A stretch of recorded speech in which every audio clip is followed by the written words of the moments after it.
आगे के एपिसोड 17 में हमने देखा था कि सब डिवाइन विजनरी और प्रोफेसर मिलकर फाइनली ये डिसाइड करते हैं कि मैस को जान से नहीं मारा जाएगा, मगर एक कंडीशन पर कि मैस उनके ऑब्जर्वेशन पर रहेगा और मैस को वो लोग इनोसेंट जीरो के खिलाफ यूज़ करेंगे। मगर उससे पहले इस साल मैस को डिवाइन विजनरी बन के दिखाना पड़ेगा। अब आगे, मगर वीडियो में जाने से पहले बता दूं कि मैंने 2 चैप्टरों को स्किप कर दिया क्योंकि वो फिलर एपिसोड थे और इतना ज़्यादा इम्पोर्टेंट नहीं थे। मगर फिर भी अगर आपको जानना है तो शॉर्ट में बता दूं। उसमें मैस को उसके दोस्त मिलकर मेले में ले जाते हैं और थोड़ा मजाक मस्ती करते हैं और अपने लिए न्यू जादू की छड़ी चूज़ करते हैं और मैस जादू के छड़ी के नाम पर एक स्टील का रॉड चूज़ करता है, जो कि देख के सब लोग शॉक थे। अब आज के वीडियो में आते हैं, बट इंट्रो तो देख लो।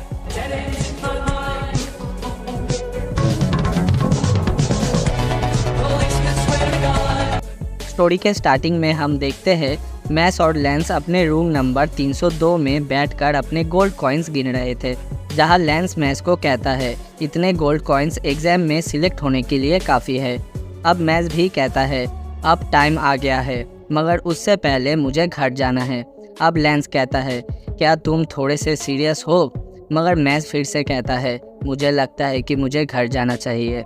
अब सीन चेंज होता है और हमें ऑर्टर मैदी को दिखाया जाता है, जो कि कई बार आया था और वो जिस डाइनिंग टेबल पर बैठा था वहाँ उसके सामने कोई एक अननोन सा बंदा बैठा था।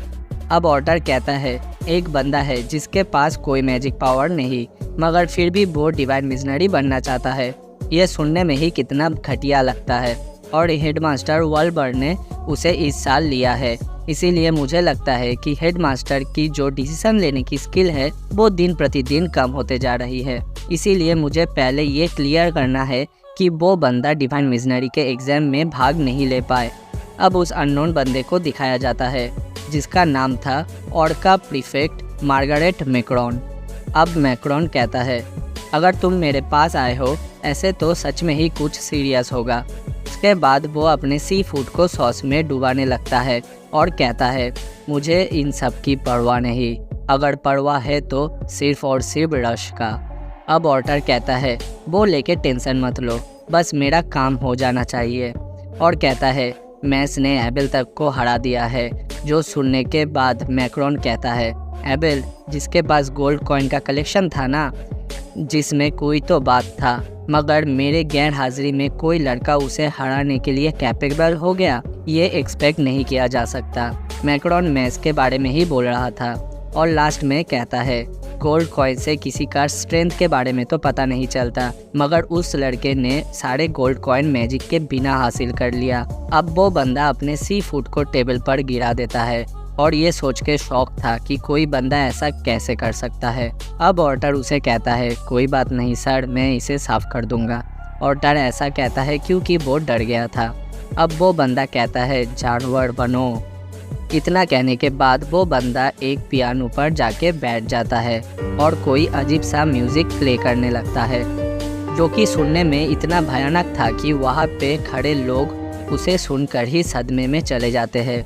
अब सीन चेंज होता है, मैस के घर को दिखाया जाता है, जहाँ पर मैस बहुत दिनों के बाद अपने घर पर आया था, जहाँ मैस के पापा मैस को पकड़ के रोते हुए कहते हैं मैं तुम्हें बहुत प्यार करता हूँ, तुम कैसे हो बेटे। अब मैस कहता है मैं ठीक हूँ पापा। उसके बाद उस ऑफिसर को दिखाया जाता है जिसने कि मैस को मैजिक स्कूल में भर्ती होने के लिए फोर्स किया था। अब वो मैस को पूछते हैं तुम यहाँ आए हो, कोई प्रॉब्लम तो नहीं है, सब ठीक तो है ना बच्चे।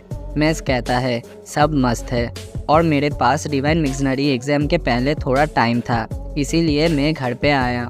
उसके बाद मैस के पापा कहते हैं तुम सेफ तो हो ना। ये देखकर ही मैं बहुत ज़्यादा खुश हूँ, मगर मैस मन ही मन सोच रहा था कुछ समय पहले तो मुझे सोशल ऑर्डर मिला था कि मार डालने का। तभी आवाज़ आता है पीछे से एक्सक्यूज अस। उसके बाद दिखाया जाता है कि यहाँ इन लेंस लेमन और डॉट थे जो कि मैस के घर पर घूमने के लिए आए थे। उन्हें मैस के पापा देख के कहते हैं ये नहीं हो सकता, ये संभव नहीं, तुम लोग मैस के दोस्त हो। मुझे यकीन नहीं हो रहा, मेरे बेटे के फाइनली सच में दोस्त है। मैं उसे बाहरी दुनिया से दूर रखता था और आज देखो ऐसा दिन भी आएगा मैंने कभी सोचा नहीं था। अब डॉट मैस के पापा को कहता है, हम दोस्त नहीं, हम दोस्त से भी बहुत ज़्यादा कॉम्प्लिकेटेड है और हम एक दूसरे के राइवल भी है। ये सुनकर मैस के पापा कहते हैं, बाप रे बाप, इसे राइवल भी मिल गया। लेमन को दिखाया जाता है जो बोलती है, आपसे मिलकर अच्छा लगा ससुर जी, मुझे आपकी देखभाल करने का मौका दीजिए क्योंकि मैं मैस की होने वाली पत्नी हूँ। अब मैस के पापा सोचते हैं उसे एक मंगेतर भी मिल गया। ऐसे ही बातें चल रहा था। उसके बाद डॉट मैस के पापा को एक गिफ्ट देता है और कहता है, मैं ज़्यादा कुछ तो नहीं ले पाया मगर यही लाया हूँ, जिसमें कि एक हर्बल टी था। अब लेंस भी कहता है, मैं भी कुछ लाया था। अब लेंस उस गिफ्ट को देता है मैस के पापा को, जिसमें कि लेंस ने अपने बहन के फ़ोटो वाला पंखा और रुमाल दिया था। अब मैस लेंस के पास आके अपने डैड को कहता है, लेंस ने सिर्फ एक चीज़ नहीं सीखा, सबके अलग अलग प्रायोरिटी होते हैं। अब सीन चेंज होता है और हम देखते हैं कि मैस और उसके फ्रेंड्स मिलकर मस्ती मजाक करने लगते हैं और वो देख के मैस के पापा कहते हैं, ये सभी अभी तक बच्चे ही हैं। फिन भी आके कहता है, हाँ ये तो सच्ची बात है। अब मैस के पापा फिन से कहते हैं, मैं इसे कभी भी बाहरी दुनिया से मिलने के लिए नहीं भेज पाया, इसीलिए मैंने कभी सपने में भी नहीं सोचा था कि उसे इतने अच्छे दोस्त मिलेंगे। इसीलिए मैं बस इतना चाहता हूँ कि ये समय ऐसा ही रहे। अब फिन भी कहता है, मुझे भी यकीन है ऐसा ही होगा। अब जंगल में सीन जाता है जहाँ पर मैक्रोन और उसके 2 चमचे मिलकर मैस के घर की तरफ जा रहे थे और मैक्रोन कहता है, उस लड़के ने बिना जादू के एबेल को इतने आसानी से हरा दिया और इसीलिए मैं ऐसे किसी बंदे को इतने आसानी से तो जाने नहीं दे सकता। इतना कहने के बाद वो लोग अचानक से ही जंगल के बीच में लैंड करते हैं। अब मैक्रोन कहता है, अच्छा तो तुम बॉडीगार्ड खेल रहे हो। अब एक बंदा बाहर आता है और कहता है, मैं यहाँ से गुजर रहा था तभी मैंने सुना कुछ शैतानों के हंसने की आवाज़। अब हम देखते हैं कि वो बंदा असल में रेयान है। उसके बाद हमें मैक्रोन को दिखाया जाता है जो कि एक अजीब सा स्माइल देता है और दूसरे तरफ मैस, लेमन और डॉट को दिखाया जाता है जो कि कह रहे थे चलो बोर्ड गेम्स खेलते हैं। जहां मैक्रोन के सामने खड़ा था divine missionary of sword cane, रेयान एम्स।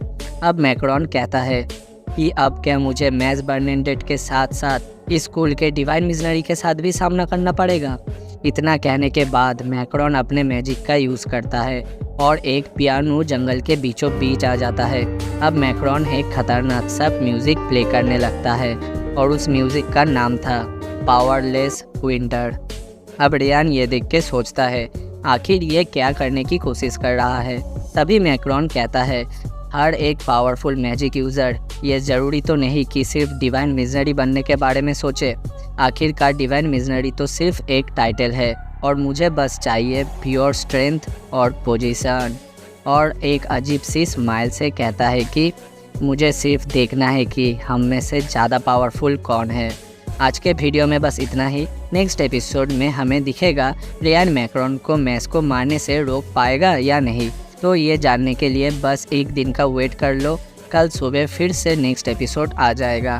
और अगर ये वीडियो पसंद आता है तो एक लाइक करके चैनल को सब्सक्राइब कर देना और बेल नोटिफिकेशन को भी ऑल पर सेट कर देना ताकि मेरी कोई भी आने वाली वीडियो आप लोग मिस ना कर सको।